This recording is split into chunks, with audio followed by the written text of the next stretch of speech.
I'm very honored to be asked to be here with you today. And if you have any questions during the presentation.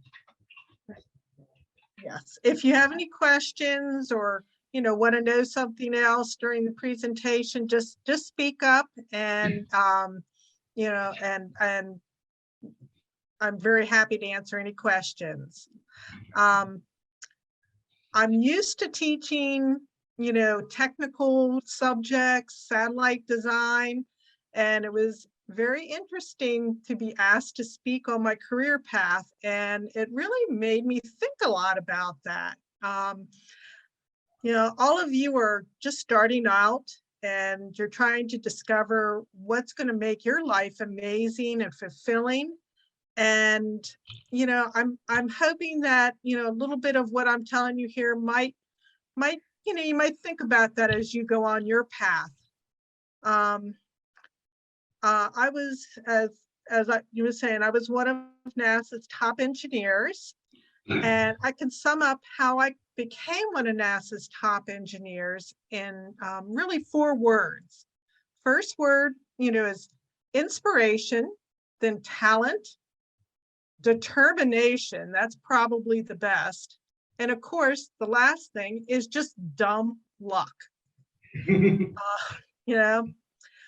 grew up in the 60s, and that's when NASA was undertaking its mission to the moon. It was a huge inspiration to me and really the entire world. We were glued to our TV sets, watching, NASA's progress, as, for all the steps in putting a man on the moon. And, I was like building model rockets and building little models of the lunar excursion model. It had a really big impact on me. Of course, back in the 60s, there were very few women that went into scientific fields. Even in the 70s, it was pretty rare. And one of the other things that inspired me was my amazing mother, who told me to not worry about what anybody else thought and to do whatever I wanted to do. We didn't have hardly any money, but she said whatever I wanted to do, she would work multiple jobs if she needed to send me to college to start on my dream.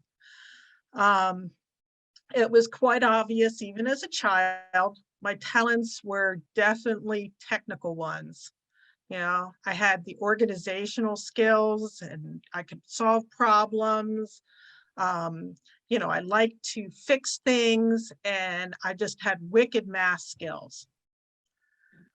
In math classes, I was always the teacher's assistant and helped all the other kids learn the subject. And that's where I developed a passion for teaching. And continued on in high school, and I seriously thought about becoming a math teacher, but I decided to become an engineer. And why? Mainly because it sounded kind of cool, sounded challenging, and frankly, it paid a lot better than teaching did. So I started looking for scholarships and to go to college. And I chose the University of Maryland for my undergraduate school. I'm from Maryland, and it was a really good engineering school. I could stay at home, and work part-time and support myself while going through college. And so, of course, I started out, University of Maryland is a huge school. This is in College Park. And my first engineering class ever was in one of those big lecture halls. Those kinds with hundreds of students in one room, with these big, big boards that they're projecting onto. And I looked around and there were 3 other women in the class out of several hundred. Not a problem, you know, that didn't matter to me. But my first time that I asked a question in class, the professor looked at me and said, "Don't you know anything, you dumb female?" You know, that could have set me crying and, you know, and saying, "Oh, I never want to be in this subject again." But it actually made me a lot more determined to succeed. And I worked even harder, and I received the second highest grade in his class. He was just that one bad apple that I just happened to get as my very first teacher. And the rest of the professors you know, they were very, very supportive. You know, were excited to have students who were interested, a student who was interested in their class. And they even helped me get more scholarships. So, you know, I could fund my entire education. It was a wonderful experience. I loved college. I started, you know, I joined the honor societies. Well, actually, I joined the honor fraternities, because back then they were not called honor societies, they were fraternities. And I ended up being the first woman president of the mechanical engineering honor fraternity, Pi Tau Sigma. Well, so it seemed like my path was going really well. I loved college. I've thought, oh, great, I've made a great choice in choosing engineering as a career. This is, you know, I'm really interested in it, especially in thermodynamics and heat transfer. Well, then I got a job as an engineering co-op student at a local company, and I found it to be the absolutely most boring job I've ever had in life I could imagine. Yeah, and I thought, there's no way I could spend 30 years doing something that I absolutely hated and was so boring. And so I decided, well, you know, I love teaching, I love engineering. I'll become an engineering professor at a college. So you know, this is like everybody's path goes a little zigzaggy, and then, you know, you end up finding what you're interested in. And I became a grad student doing research, and I started doing research in biomedical engineering. And yeah, didn't really like that either, because that just wasn't the field, you know, for me. So I thought, well, I'll get another research position next year in something I'm more interested in. And then a relative of my husband's mentioned that NASA, who I always wanted to work for, had an opening in the thermal engineering branch.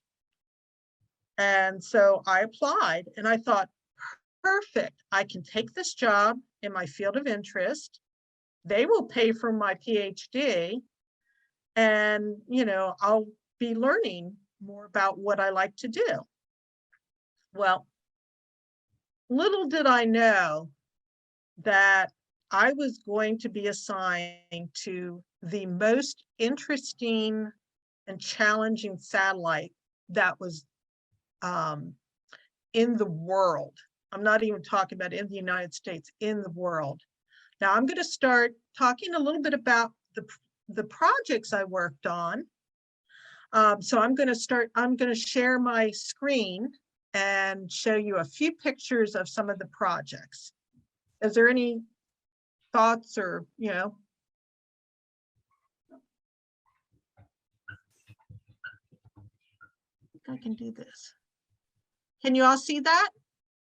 Yes. Mm-hmm, yeah. Yes? Okay. So the very first project that I started working on was called the Cosmic Background Explorer, or COBE for short. NASA loves its acronyms. Every satellite has acronyms all over the place. And this was so challenging because it was a cryogenic, it had cryogenic instruments. So if you can look at, can you see my cursor or just no? Yeah, we can see it. Oh, okay, good. So right here is a big Dewar system that has superfluid helium in it. And then inside are the two cryogenic instruments that were studying the background radiation of the universe. And it, so why was it so challenging? Well, essentially, very little had been done in the cryogenics field. And as a thermal engineer, my job for this was to keep everything inside under 3 Kelvin, and some things we had to keep much colder than space. Yeah, so, and we didn't know that much about material properties back then. And not only were, was I able to do design work, but I was also able to do research and looking at like how do certain materials work at these cold temperatures? How brittle are they? How much, what is their conductivities? What is their mass specific heats? And so I was able to do not only design, computer, hands-on, research, everything. And I was like, wow, this was the best job I could ever have. And I was working with a very smart and kind senior engineer. And within a year of me working at NASA, he retired. And so I thought, okay, well, I'll get another senior engineer to work with me. But the project said, no, we like you. We're just going to keep you. And so being like less than a year out of school, I was now leading the thermal design of 2 cryogenic instruments, the Virus and Derby instruments, and standing up and, talking to headquarters. It was a little daunting, but it was just, again, one of the most fascinating jobs I could ever imagine. So my first impression of engineering, sometimes you just need to go to a different place and start looking and have, a different fit, that interests you more and challenges you more. It got even more interesting because originally the satellite that our instruments were going to go on was designed to be part of the, was a shuttle mission. And unfortunately, because of the Challenger accident, it had to be redesigned. So we had to very quickly, within a couple of years, go from this configuration to this configuration with the spacecraft. So I was also not only working on the instrument design, but I was working on the redesign of the spacecraft. And this ended up launching on a Delta rocket in 1989. And the science that it did was so amazing. It had proven the Big Bang Theory. It was the first proof of the, first definitive proof of the Big Bang Theory. And our lead scientist, wonderful physicist, John Mather, ended up getting the Nobel Prize for the COBE work. So pretty amazing. And that was my first project I ever worked on. And to be assigned that was, you know, like I said, it was the best thing ever. Well,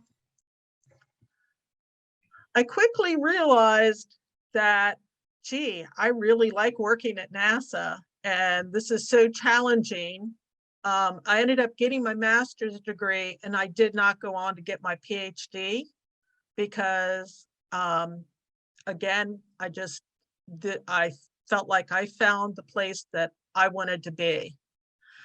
I worked on a lot of missions from 1983 actually up to 2018. I retired in 2016, but I still was an emeritus and helped out projects, and I still help out projects to this day when some of the engineers have issues or they just want to talk about things.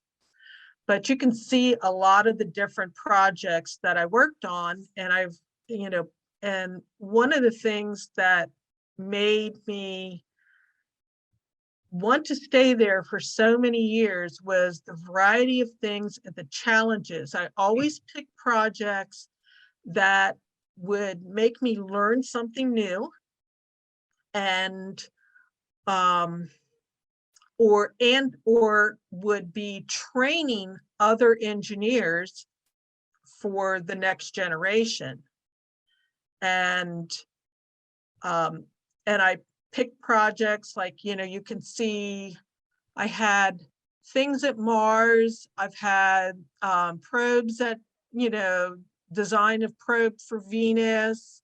I've worked on balloon projects, long duration balloon projects, you know, telescopes,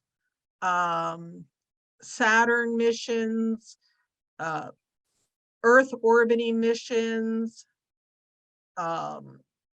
you know, lunar missions, you know, so I've kept picking different things. Well, not only did I work on missions, I also, because I, you know, again, I love to teach. And so I started out and I've done teaching at the University of Maryland, taught satellite design. I've done courses for all of NASA, done some virtual courses for our NASA Engineering and Safety Center, outreach programs. And in addition to this, as you can well imagine, the technology changed very quickly from when I started in 1983 to when I left. And so I was involved with a lot of the technology advances in our computer software and analysis that we use to do both thermal and contamination analysis, you know, for space designs. So I'm going to talk a little bit about some of the other projects that I worked on. And I'm not going to go through all of these because like that would be like forever. But some that I thought were important to note, like this one, I actually started working on this about 2 years before the COBE launch. And I was working on URs and COBE at the same time. And this was one of the very first observatories to study how our climate and our ozone layer and our atmosphere was changing. And you can see how long ago that was. And the main reason I'm going to note this is the fact that while working on COBE, I decided, gee, I'd like to get some more experience in some other areas. And I learned like, I can go out. I started talking to like a lot of the other engineers at NASA that I work with and seeing what jobs were available out there and what they were doing. And I learned you don't have to wait for your boss to assign you a job. You can go out and look and kind of figure out what you want to do within the realm of, what is needed. And so I chose to work on yours. And then I went to my boss and I was like, yeah, I'd like to work on this. It was a shuttle mission. And it, was one of, when we returned to shuttle missions and launched in 1991. The next mission that I chose to work on was on Cassini, and Cassini was a mission to Saturn. And so again, I didn't know anything about how do you design something to go around Saturn, and we had very little data. So again, this was a lot of research and trying to figure out, what to do. And the orbit for this is it actually launched toward the sun and went around Venus. So you had to design something to withstand and not burn up, to go around Venus, and then to work once you get out to Saturn, which is like 9 AU. So there's not much solar energy out there. I can't remember exactly when this, but it hasn't. It was only decommissioned. It's certainly been decommissioned within the last. I'm thinking like 7 or 8 years. It lasted a long time and had fabulous science.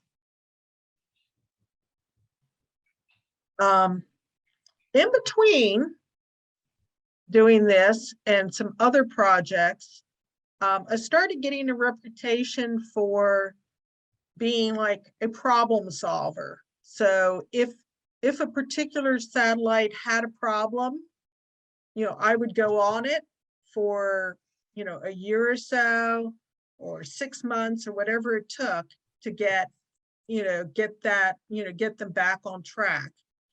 And by doing that, I was working with a lot of the younger engineers and training them of here's what you have to think about and here's what you have to do. Oops, wrong way. You have to go the right way.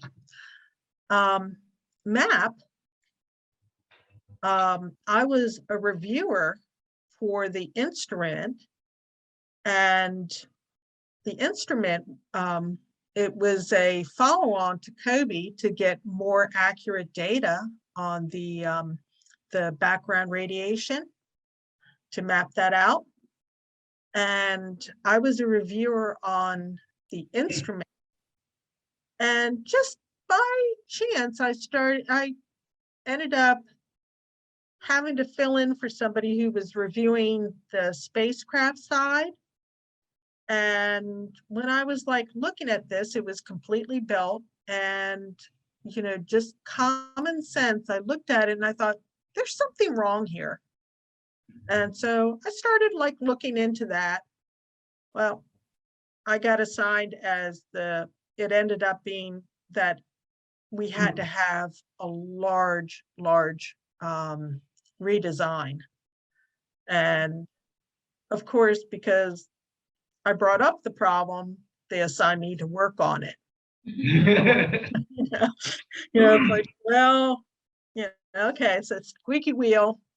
So I got to be, the systems engineer that got the problem fixed and, figured out how we had to like disassemble, redo the whole thing and put it, and get it back, get it into orbit.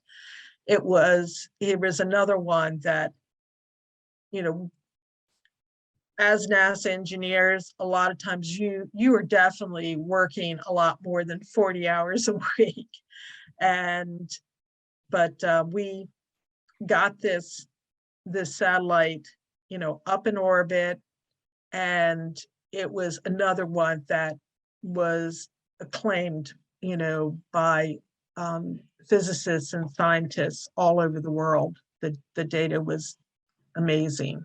As you can see, Kobe, here's the map. It was good enough to prove, the Big Bang Theory. Here was, WMAP, a lot more refined information.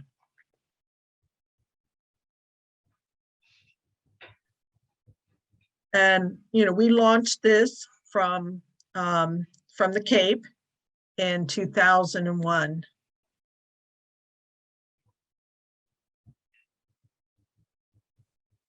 Well, after working on MAP, I said, gee, I've been working 60 to 80-hour weeks for a lot of months, and I'm going, I'd like something a little easier to do.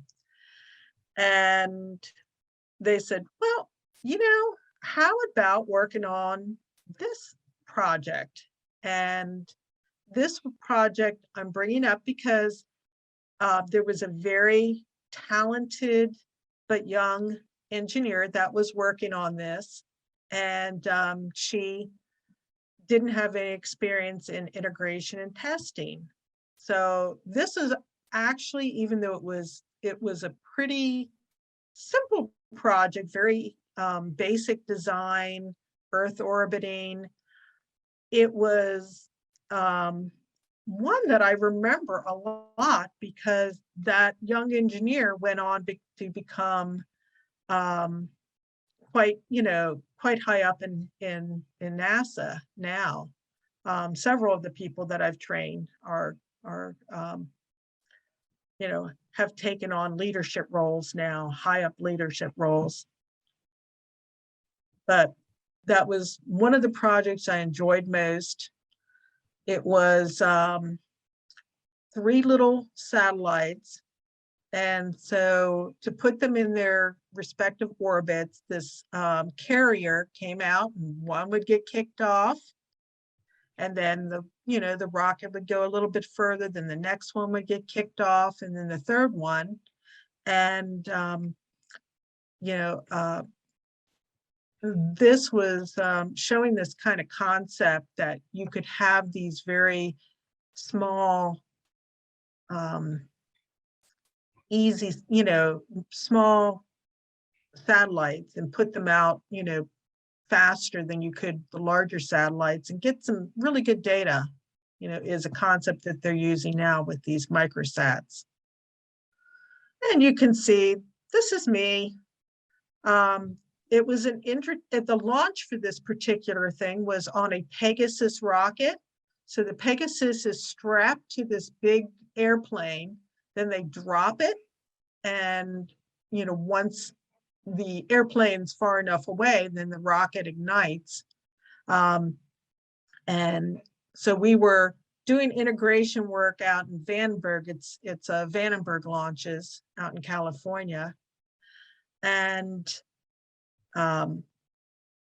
this also, everybody was complaining because we're out there on the I'm not going to call it a launch pad, runway. Okay, runway. And it was sleeting and snowing and blowing wind and everything. And the only thing I thought was, wow, this is really amazing that here I am working on something that's on, in a rocket on the underside of an airplane. And it'll be an interesting story to tell people in sunny California. I was working in blizzard conditions. There is you know,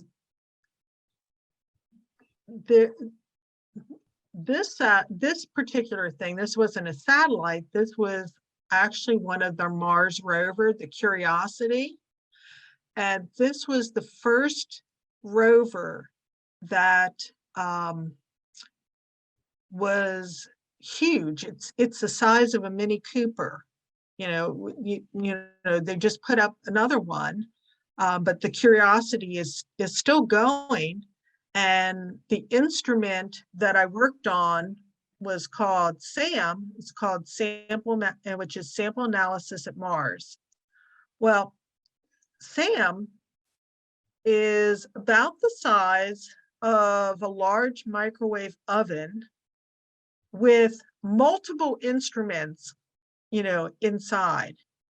And the reason I picked working on SAM was, you know, Mars, you know, that, but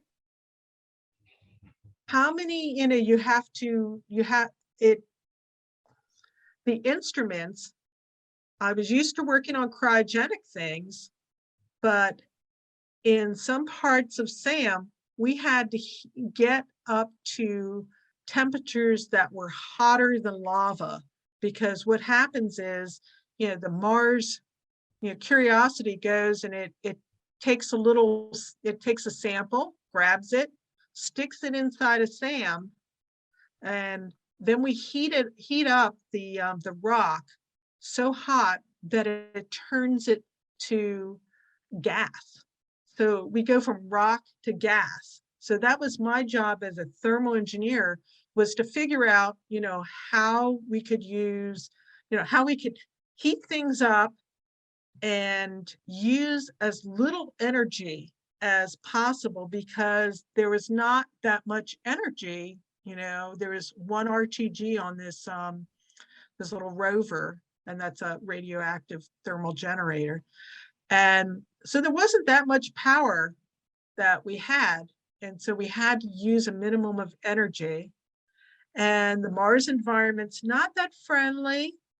And this was really one of the few things I did where atmosphere made a big difference, because, you know, we're on Mars.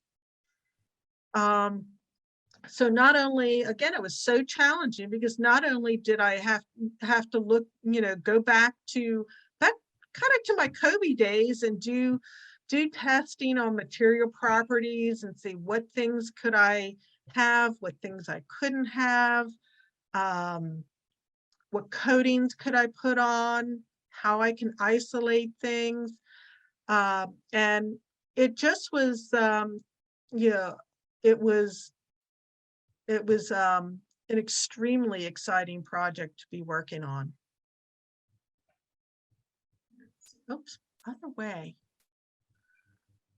Well, I finished SAM, and I got put on this instrument called TEERS, and this is on one of the Landsat missions. Well, I don't know if you know anything about Landsat. If you don't, later on, go and look it up, because Landsat is the one satellite that is required by congressional law that we must have, that the United States must be flying a Landsat, you know, at least one, you know, because it's so important to our country. Landsat is the satellite that looks at this and does the water management for our country. It does like looks at fires, you know, and helps rescue people who are doing rescue, pinpoint like how to get in, how to get out. It goes down to looking at the crops and what we should plant, you know, and how water is used on every farm in the United States. And that data is used by our agricultural system to determine where we should plant different crops and to be the most effective. Well, I got put on this because TIERS, there was had always been a thermal imager on Landsats, and for some reason, I guess it was budget, there was no thermal imager on LDCM. And the scientists, physicists, scientists got really up in arms and said, hey, we can't do our job without a thermal imager on Landsat. So we were given the task of developing a cryogenic thermal infrared sensor, a next generation instrument, in less than half the time that it normally would take. It was crazy. I probably had, well, I can't even guess. I probably had, about 100 people I was interfacing with on, almost a daily basis to get this done.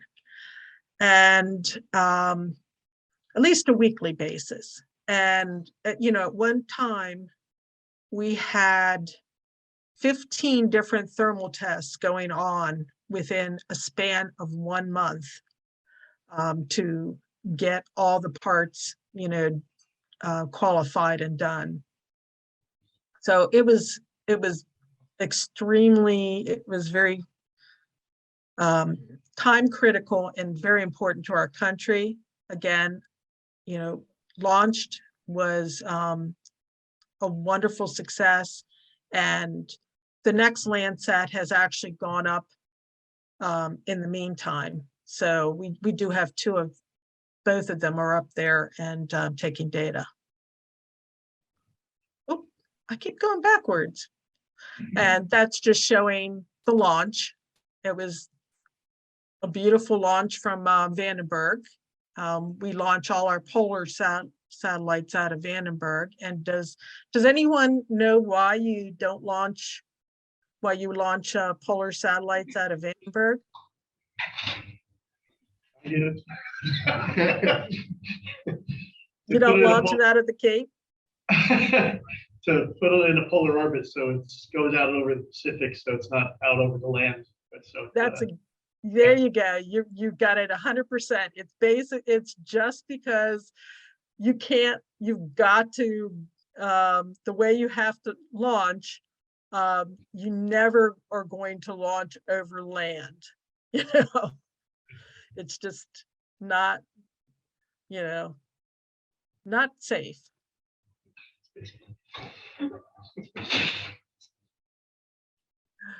Okay, so the last I worked on, I didn't put that in, but I worked on a mission to go to Venus, and that still is in, being in the design phase. But another thing the last thing I worked on was LCRD, which is a laser communication system, which it just launched. The demonstration mission just launched in December of this year, of 2021, just last December. So that's me and my husband, down by the rocket. And very shortly, there is going to be another one of these of the LCRDs that's going to be launched and installed on the International Space Station. So, this kind of technology is, you think your cell phones and everything are fast now, once we start using this laser technology, it's just amazingly fast. So as you've heard, I did a lot of different things, working with developing new software, reaching out and doing education and training our younger engineers and mid-level engineers.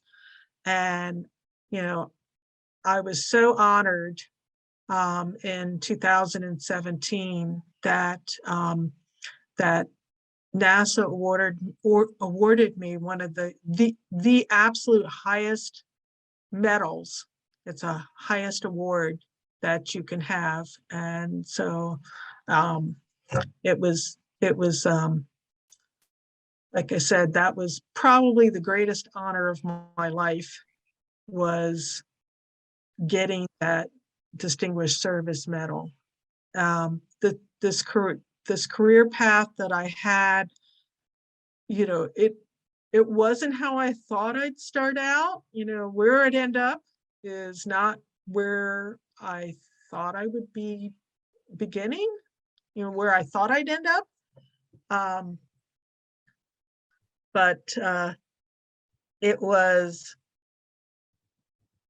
like I said, a really amazing journey, and I wouldn't trade it for anything. So let me stop the share, and if y'all have any questions or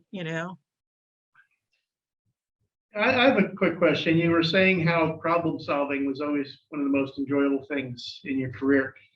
Was there a single problem throughout your career? Was there a single problem that you felt was the toughest, that really almost stumped you, but you just kind of got it at the end? That's really kind of funny, because I would not,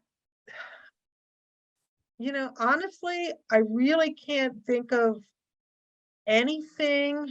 I can think of multiple things that were difficult, but one of the things that I feel like, problem solving is, you look at it and you break it down into, okay, in order to get this accomplished, you need to do this, this, this, and this. So probably the worst problem I had was math, because, there was so much that needed to be done and fixed, and some things that needed, we couldn't break into the spacecraft in certain places because it would be too time consuming. And so you had to find workarounds.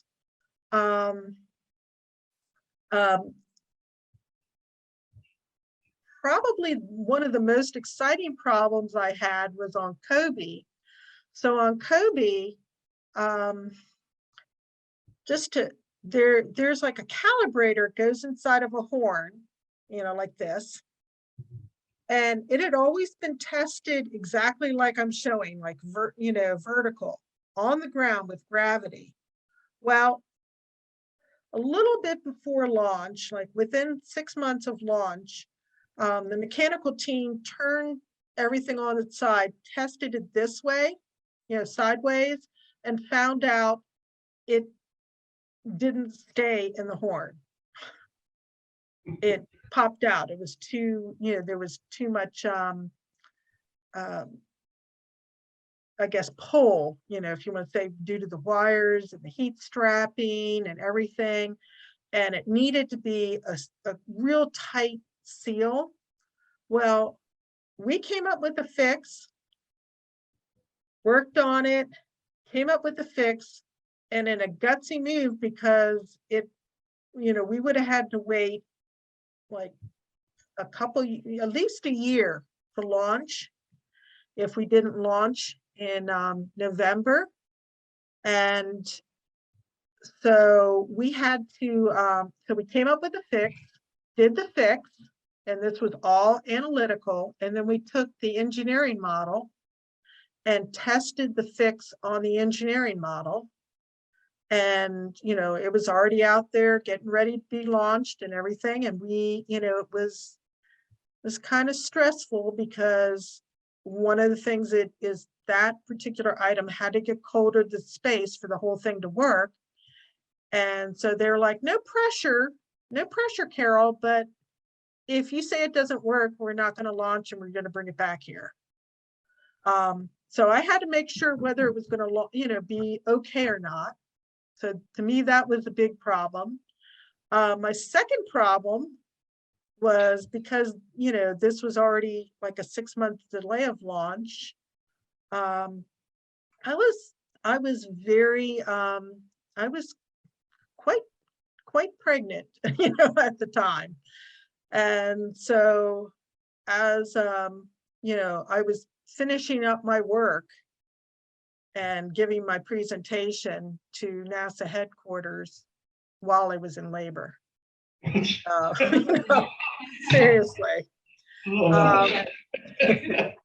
know, and so, you know, to me, that was probably the most stressful time of all, was getting, you know, making sure that that worked, and, you know, and then, you know, my personal stress, you know, too. But it all ended up fine. You know, the item, you know, the calibrator cooled down to colder than space. And again, it was highly successful. I was very proud of everything, you know, that we accomplished on Kobe. Okay, are there any other questions? I had a question. The question. Oh yeah, great presentation. Do you have any thoughts or insights on the cryogenics used for the James Webb Telescope? Yes, I have a lot of insights on there. I did not design the James Webb Telescope, but the thermal engineer and one of the major systems engineer on there were both my trainees, and I was on the project when the first designs. And I have my husband is one of the senior systems engineers on James Webb. So what would you like to know in particular? It's all passively cooled. It's out at L2, so that you don't have like the earth energy like you do on the Hubble. But the big key in cooling that down, besides isolating, you know, the hot side of the spacecraft from the cold side, you know, from the cold instrument, is the huge sun shields that are there.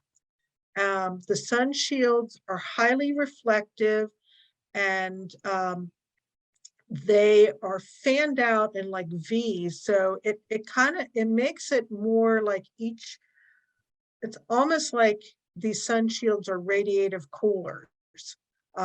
So each level of those sun shields gets progressively colder and colder, so that there's no, you know, the cold instrument's not surrounded by you're not seeing anything that's warm.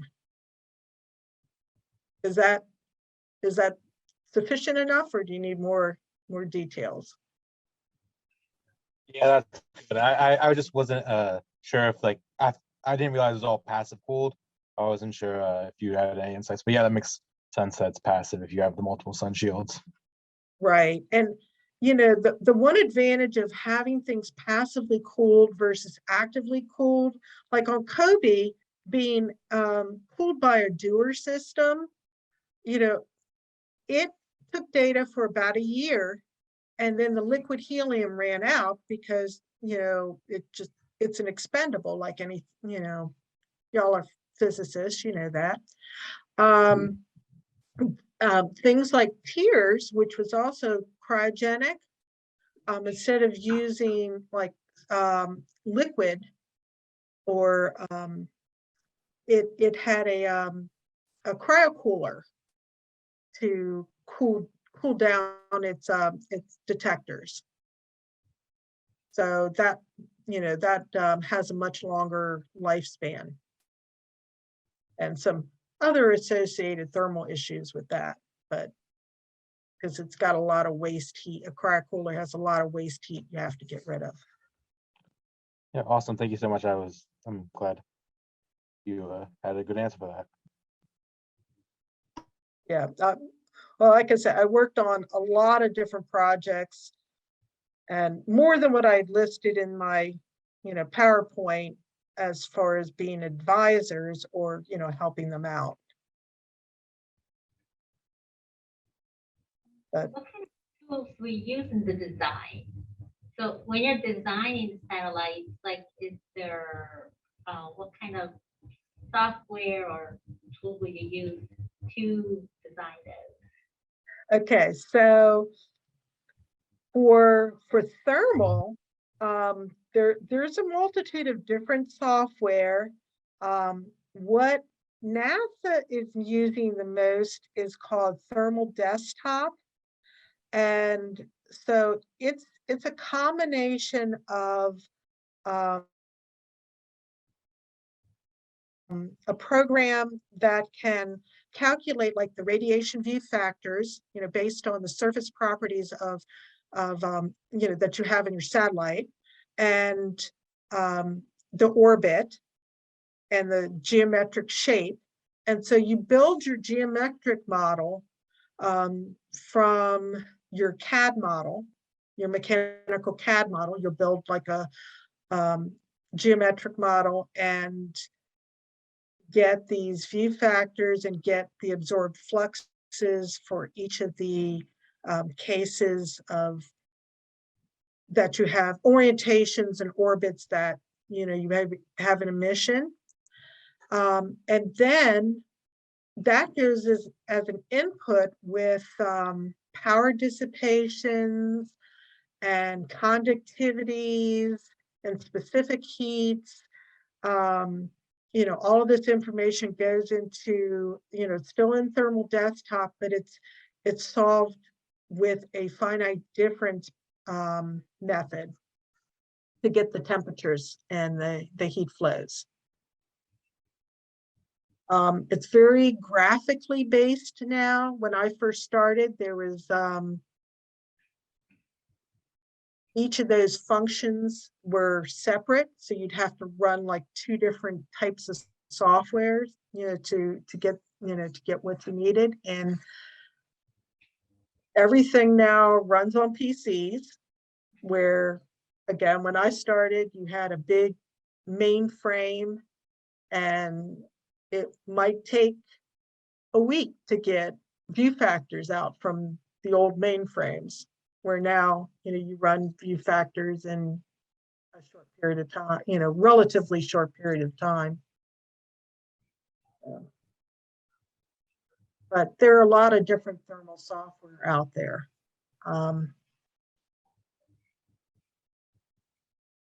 But good question. Good question. That was one of the things I worked on, was helping private industry. We did some what they call SBIRs, which are we fund industry to do development work, and then look at what how successful they are, and what needs to still be done, and that that really made a big difference from the old clunky stuff that into modern graphics based software.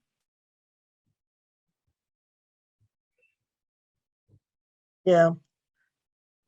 Just to put it into perspective, when I had undergraduate work, University of Maryland was using punch cards. Yeah, I know. I have to laugh at that now, but it's true, and that was state of the art back, in the late 70s.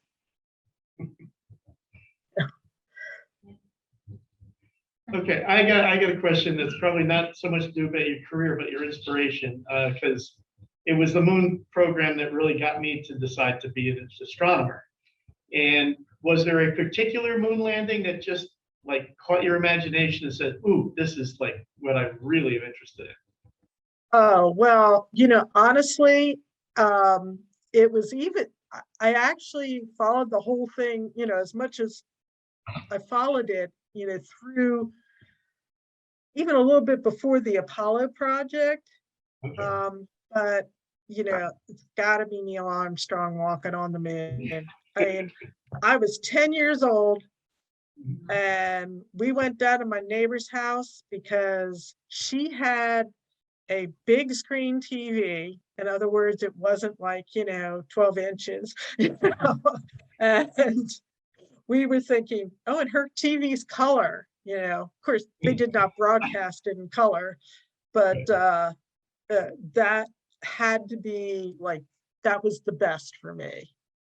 That was just, you know, a huge inspiration. And then, of course, when I was in high school and college, you know, they were starting the shuttle program. And that was, you know, also just amazing. Thank you. I have one other question. In the newer design satellites, are they taking into account the end of life of satellites? Yes, when we design satellites, we design them for two things. What, beginning of life? Well, we do design for beginning and end of life. So end of life would be like your surfaces are dirty, you know, it has contaminants on them. That perhaps your you know, your power system, like some of the solar cells have failed, you know, and so yes, both electrical and thermal we do design for end of life. Mechanical, they mainly design for launch because the launch environment is the most strenuous that they'll ever get. And once a satellite's up in orbit, it has very little mechanical stresses on it compared, you know, but thermal, definitely.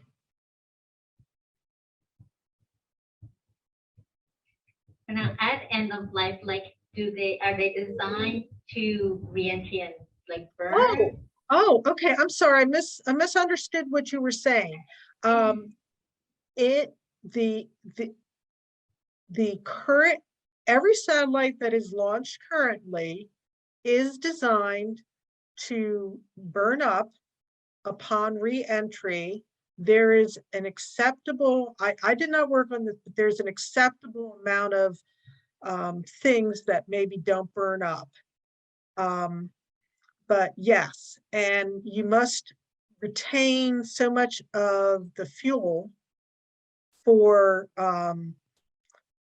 to direct it so that whatever is left over will go into the ocean and not go over populated areas. That did not used to be the case. The UR satellite that I worked on, that thing, it was not designed for reentry, and that was like there was a lot of titanium pieces that would absolutely did not burn up upon reentry, and you know, it was directed to try to go into the ocean, but it wasn't designed to be able to do that. Yeah, but nowadays every satellite is that is a requirement.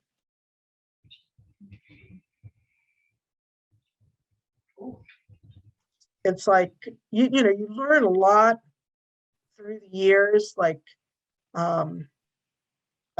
in contamination. You know, back when we were first starting out, we, you know, you didn't know what kind of materials outgassed and y'all know what outgassing is? Okay. So you didn't know like how different materials outgassed. And so sometimes things were used that weren't probably that contamination friendly, but, you know, we've learned, you know, NASA and private industry has learned through the years what materials to use, what coatings to use, what procedures to use to, prevent contamination of the instruments. And same thing with thermal. Several of the gentlemen that trained me that were actually around in the old days where they were launching the small satellites, in the early 60s, told me about times where, they launched something and they didn't realize how a material darkened up due to solar exposure or, anything, and it caused some mission failures.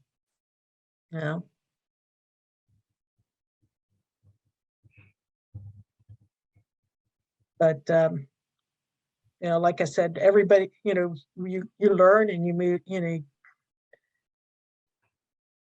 learn and get better the next time.